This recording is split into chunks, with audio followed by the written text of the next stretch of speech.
is embrace equity. As the International Women's Day website says, equity isn't just nice to have, it's a must-have. A focus on gender equity needs to be part of every society's DNA, and it's critical to understand the difference between equity and equality. IWD 2023's campaign theme gets the world talking about why equal opportunities aren't enough. That theme is embrace equity. We can all truly embrace equity. It's not just something we say. It's not just something we write about. It's something we need to think about, know, and embrace. It's what we believe in unconditionally. Equity means creating an inclusive world. Our guest on Gale Force Winds is Tonya Whittle. We recorded this episode at the Newfoundland and Labrador Construction Association's Women in Construction Day. Tonya is a human resource specialist with a women's empowerment twist. She focuses on people tapping into their full potential. Why do we do what we do? And how can she use that to help people change and tap into their full potential? If you want something more, then there are ways of getting it. If people want to change, Tonya will help them make it happen. We learned so much from Tonya that day, and we're proud to showcase that interview, followed by some clips of inspiring interviews from other women leaders that Gale Force Winds has recorded over the past few years. Thanks for joining us. What a wonderful day we've had. I mean, we've been in really some amazing conversations with people that are doing some wonderful things. So I'm Alan Dale, this is Gerry Crew. I can't wait to be in conversation with you. Tonya, why don't you go ahead and introduce yourself? So I'm Tanya Whittle. I own a company called Tanya Whittle Inc. I joke that the name came out of the loss post-pandemic. I ended a business partnership and I had nothing left, and so I just started over with my name. So here we are. It works? It works. You know, I just put an incorporated, you know, on the back of that thing and kept going. I shouldn't say, you know, it ended, but I kept going doing what I've been doing for the last 7 years. And I'm a human behaviorist, an expert in human behavior, and I take that and I put a women's empowerment twist. So I understand why do we do what we do, and then ultimately how can I use that to help people change so that they can stop doing things that they don't want to do and that are disempowering, and help people really tap into their full human potential. Because I believe that we all have potential.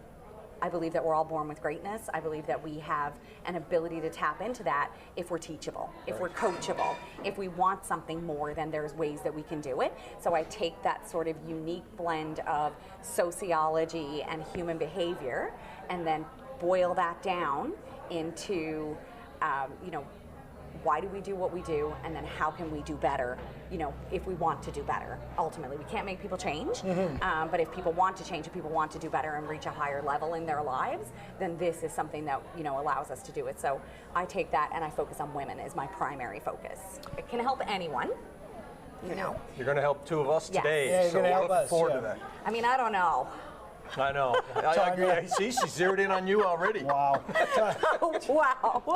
Tonya, okay, this didn't start from the stop. No. How did you get here? So it's an interesting journey. How I got here ultimately, I guess, starts in 2004. I was struggling with body image issues, eating disorders, disordered body dysmorphia, I think like a lot of people, like certainly a lot of women.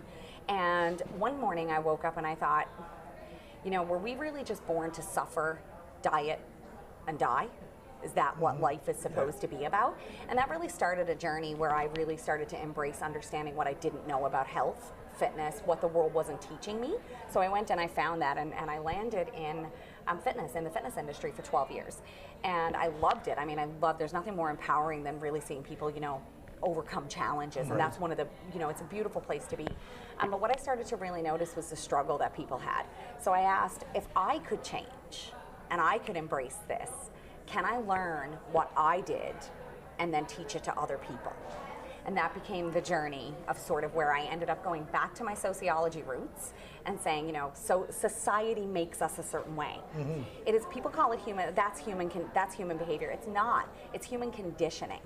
Right? It's human conditioning. We're born, and no one told us, you know, anything about all kinds of things. You know, your you're born as a boy or as a girl. And now today we've opened up a different conversation where people feel they have permission to not put a gender on things. But certainly when I was and when you were, it was boy, girl, blue, pink. This is your role, and this is where you go out. So I mean, our conditioning starts from birth, pre-birth really, in this. And so we start to develop, and we go out into the world and we develop these conditions and these limitations and beliefs and fears and all of this stuff that ends up changing how we show up in the world. And if we can start to unpack that and unravel it and then reinstall those belief systems that says, if you weren't told who to be, who would you be? If no one gave you a limitation, what will be possible for you in your life? And so that's where I landed sort of from the fitness industry to say, I got tired of looking at people who hated themselves every day, who were trying to hate their way to happiness, who were punishing their body, punishing themselves through exercise, dieting as a source of punishment. And not just women. I mean, I coached back then, I coached a lot of men who also, developed. Our body has become more important than anything else that we've created.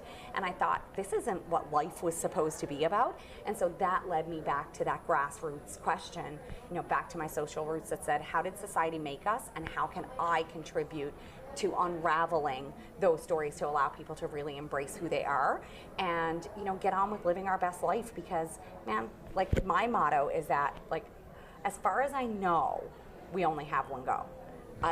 We have no proof of anything else, and I want to make the most out of it. I want to live. I don't want to just be here existing, and I want to help other people do that because I saw so much unhappiness. And I saw people really destroy themselves financially, chasing the diet world, and destroy their self-confidence and all of these things. And what ended up happening, sort of, I tiptoed into that behavior modification world. And then it became very clear that this problem wasn't just about health, and it wasn't just about our weight and our body. People started asking me, hey, can you help me with this? Can you help me with that? And so it sort of organically grew into a place where it became more focused. From my business focus is more about women, but it really focused into the journey of how we can unravel who we are not so that we can find who we really are. And that's sort of the Cole's notes, I guess, since 2004. Yeah, well, that's brilliant, right? But just the sheer fact of what to use your words, if you weren't this, what would you be? That in and of itself almost empowers you out of the gate, right? That just gives you the, oh wow, all of a sudden there's some visioning happening. I was in the room there when you spoke, and you did something, and I'm sure you do it a lot with your clients, but you ask people to close their eyes and concentrate on their heart, and then open their eyes, and the first word that comes out. I did it. So I did it in the room. I did it in the room, and it was magical. It was kind of like was you that just your word? No. Did Gerry come out? No, it was kind of magical, right? It is an experience because it's. And it was centered around the word that you were getting to was success. What is your definition of success, right? And so I went through the exercise with you in the moment, and I came out, and the first word that came to my mind was happiness. Happiness was success to me, right? It wasn't money, it wasn't cars, it wasn't whatever, right? It was happiness and everything that includes. And happiness includes this conversation, right? So to me, I feel like I'm in that zone of success because I have this around me at all times. So I really enjoyed your conversation in the room. I want to tap into a little bit about, I've read some of your stuff on your website, and there was a hint of spirituality and things like that. Talk to me a little bit about that, where that comes from and why that's important.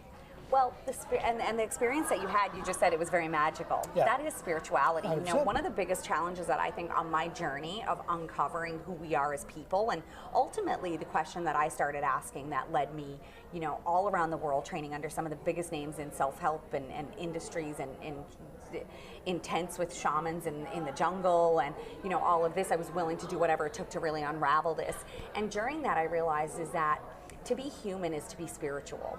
And unfortunately, we live in a world that, was hijacked by mainstream religion. Religion and spirituality are two different things. And you can believe in something bigger and some universal, people call it God, people call it universe, people call it all kinds of things. Kismet, you know, synchronicity. There's words that we put on everything. And ultimately what I realized during that journey was, you know, to be human is to be spiritual. To be spiritual is to be human. And what I realized in that work was that the spiritual piece didn't have to be weird or, you know, oh, you know, am I chasing God or chasing, you know, people, you know, get concerned sometimes, you know, in our modern world, like they go, what's this really about, right? The woo-woo? Yeah. Or, you know, even beyond that, for me, when I first would have heard it, I mean, I was raised Catholic and didn't want to be like, oh, you know, am I born again? Like, is this what this is gonna, is this, I really didn't understand it and didn't know. And then when I started sitting in these circles with people, we were having conversations about being good people. Right. We were having conversations about what does your heart tell you is the right thing.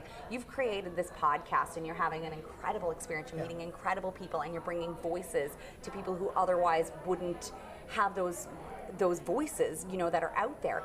That's a spiritual experience because it's coming from your heart, and our heart is that connection point to it. And so for me, the spiritual piece is not, it took me a little bit to get into like out of my head and my own narrative about what it meant and what people might think or, you know, those kinds of things. But then I just went with it and I realized it's only going to be what I make it be.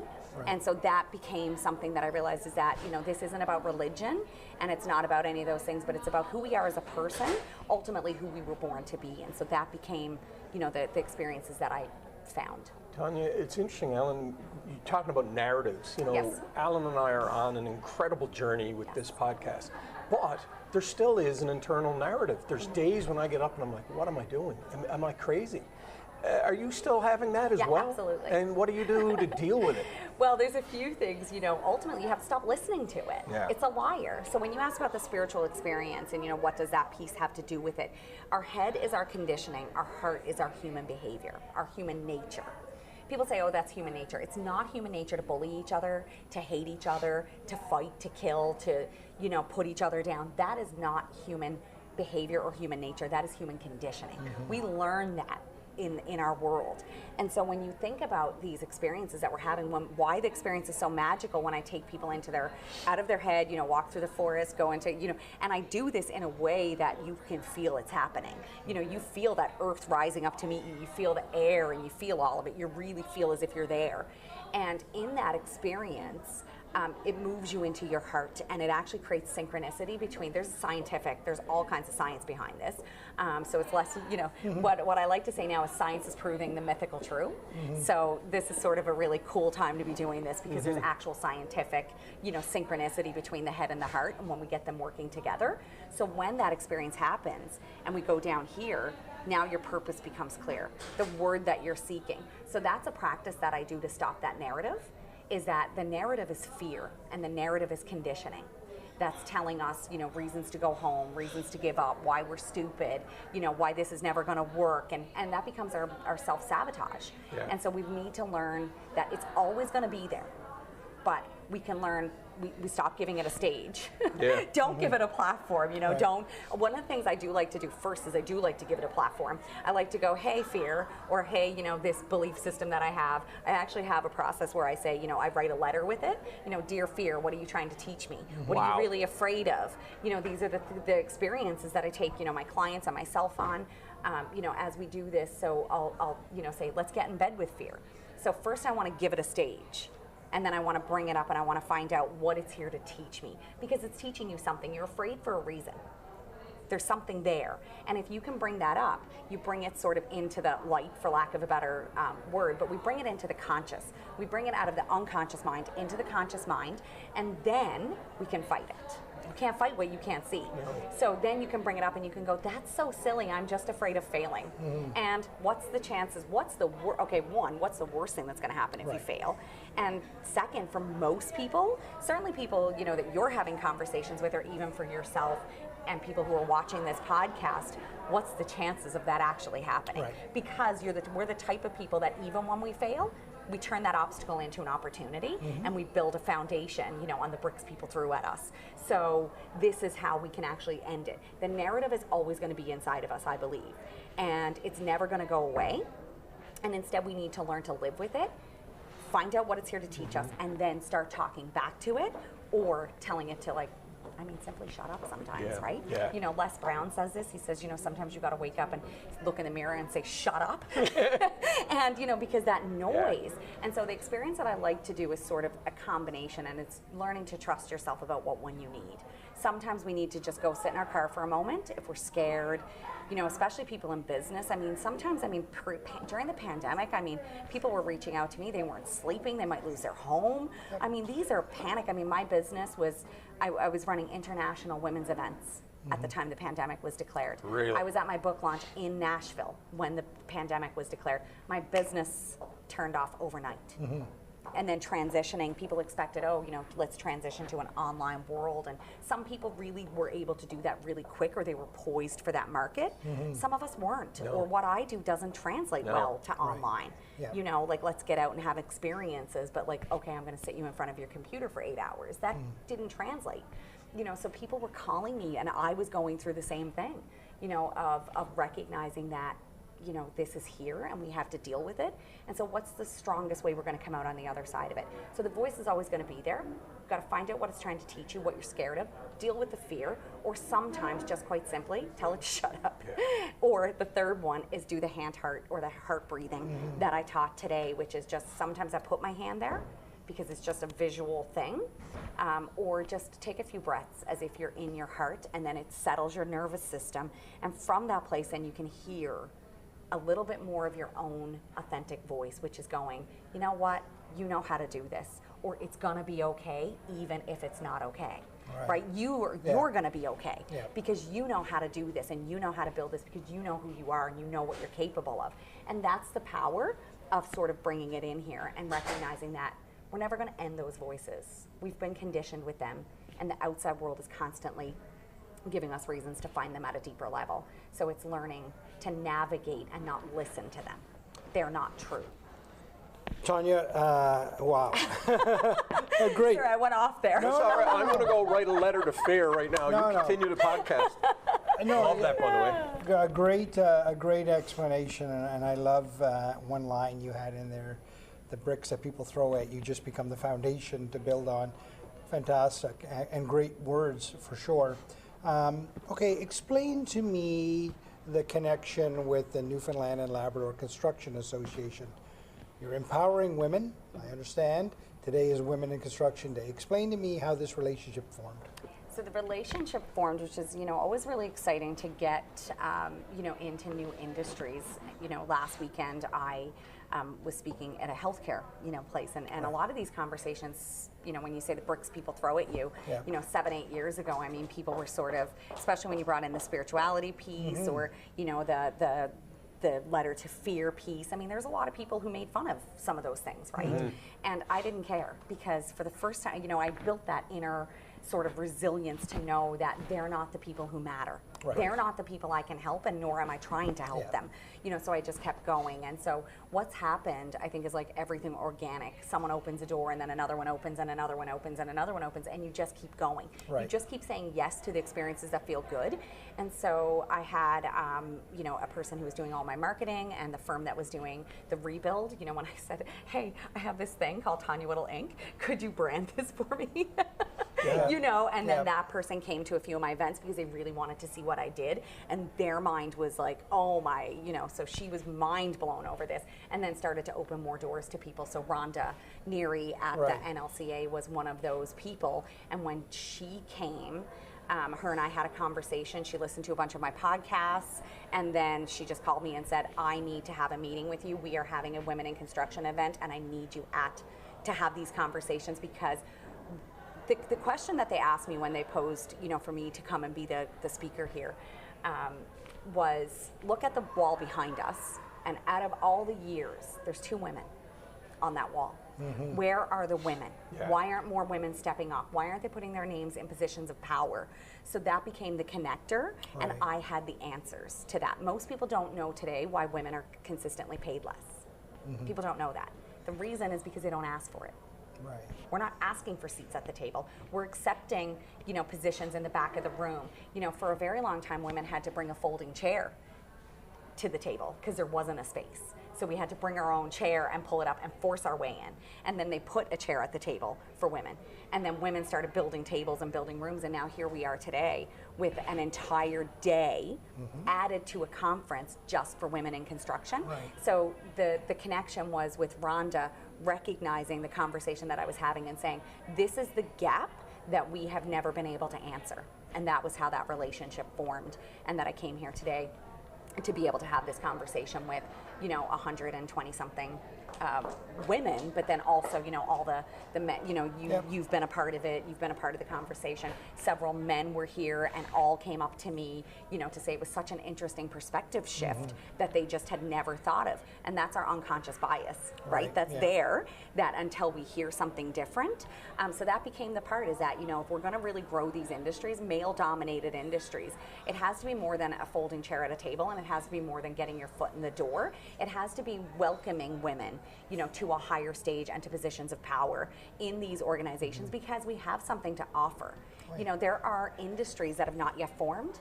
There are businesses that have not yet formed because women's voices are not at those tables. Some of the greatest projects in some of these industries are not yet here, because when you bring and have conversations like we're having, bigger things come from those things when we can collaborate and have different perspectives. And not just women, we need to start putting more minorities, people of color, more indigenous voices. We need to start elevating these people into different positions. And the question becomes, but the space is open and they're not putting their name in. Right. So it's not just let's open the door, because the door is open, but people are not showing up, and that's where I come in. Right. And that was my role, is to help people overcome these narratives, these blocks, these disempowering experiences, or women's long-term and human conditioning that is making us afraid to put our name into these places. So just speak up. Just speak up. NLCA Build 2023, May 2nd to 3rd, from the NLCA Center of Ecovation, Newfoundland's largest commercial industrial construction trade expo, showcasing the latest equipment advances and newest technology applications. It's a great perspective, and I watched a little bit of it, and that makes perfect sense to me now, because I walked in midway through it and I was like, what's the direction? And now I get it. It's completely perfect. I mean, you must be so inspired when you see an association that's as big as it is and as established as it is, reaching out and saying, I need some help.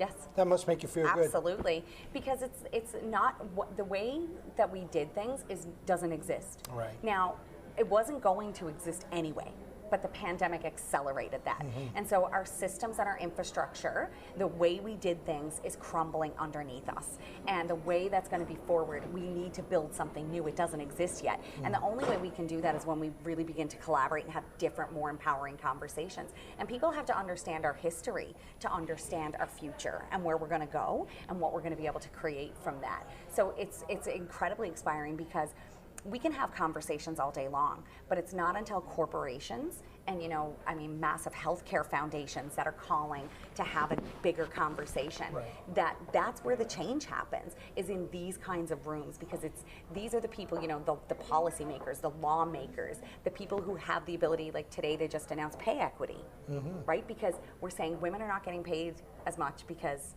they're not asking for it, but they shouldn't have to ask for it. There should be a transparency. It's shocking to me that was only announced today. Yes.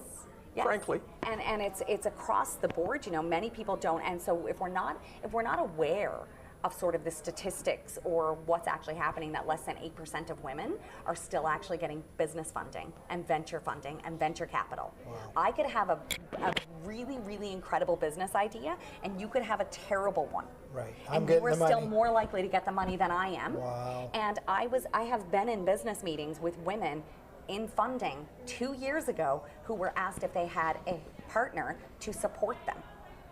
Really? In big banks. So we're still really, our systems are deeply entrenched and embedded in this. And what we have to start realizing is that it's corporations like this, organizations and associations like this, that are going to be what's going to make the change for us, Tanya, you've blown my mind, and it's easy for me to say, because frankly, I've never experienced any of that. White, male, middle-aged guy, Yes. you know what I mean? Yeah. But I think it's important to listen to you, because the men out there that are watching this need to hear this, because frankly, I've never experienced it. My wife has never experienced it. So I'm clueless. Yes. Clueless. Yes. I'm admitting it here today. Well, you knew that anyway, but I'm clueless, right? But this is also how the conversation, happens, and this is why I always say to people, it's not just women's empowerment work. Obviously, these conversations work for anyone. We all have an inner narrative. We all have blocks. We all have these things. It's not just about women. Right. I really like the component of adding, the women's empowerment to my work. But men, we need men as allies. Right. We need men. It's not about putting men down, and it's about creating an equality, or not even equality, but equity, right? Because equity is where, like if someone needs more, they get it. If someone needs, these kinds of things. But it's through partnerships and allies and building those connections and communities and rebuilding. A part of my talk today was about the history, and about 5,000 years ago when the fringe societies rose up because women had created metal. And these are, things that are being uncovered in archaeological digs right now. And without getting into too much history, what they're actually uncovering in these archaeological digs is that men and women were equal. Right. It wasn't just a patriarchal society, because a lot of people think, well, if it wasn't the patriarchy, it must have been the matriarchy. That's not true. Right. It wasn't. It was equality. Men and women contributed to society, because obviously that's, it just sort of makes sense when you think about it, we're just getting back to it. Right. And so what my goal is not to put anyone down, or not to make men not fit in the room or not be a part of the conversation, but is to elevate, as we elevate each other, we all come up together, and we can't make inroads. The NLCA wouldn't make inroads like this if the men at the table weren't willing to have these conversations, to open the doors. And so men like you admitting that, I need to be a part of this conversation because I've never heard it, is how we continue to move forward together, not just, saying, oh, well, this is just for women, or this is just for men, or this is, any of these things. That's how we create the change. I love that. And just one more point, frankly, sometimes it does feel like some women are trying to put men down. And I've felt that. And then I'm like too afraid to say a damn thing, because, you're backed into a corner. But I love listening to you talk about it, the way you articulate it, just it's clarifying things, frankly. Absolutely there is, just like there's men who are out there who absolutely don't want women at the table. There are, we're at the construction, you can bet your bottom dollar that there are men who do not believe that women should be in the industry, and they might not say it, but they're thinking it and they're feeling it. And they stopped the video about 10 minutes ago, right? Those ones. Yeah, they did. They probably didn't turn it on. No. They'll be here for tomorrow, right? But they're not the audience. But they're not the audience, Right. And sometimes it's the men who are the allies and that are sort of speaking up. But there absolutely are women, and there are women's organizations that want to put men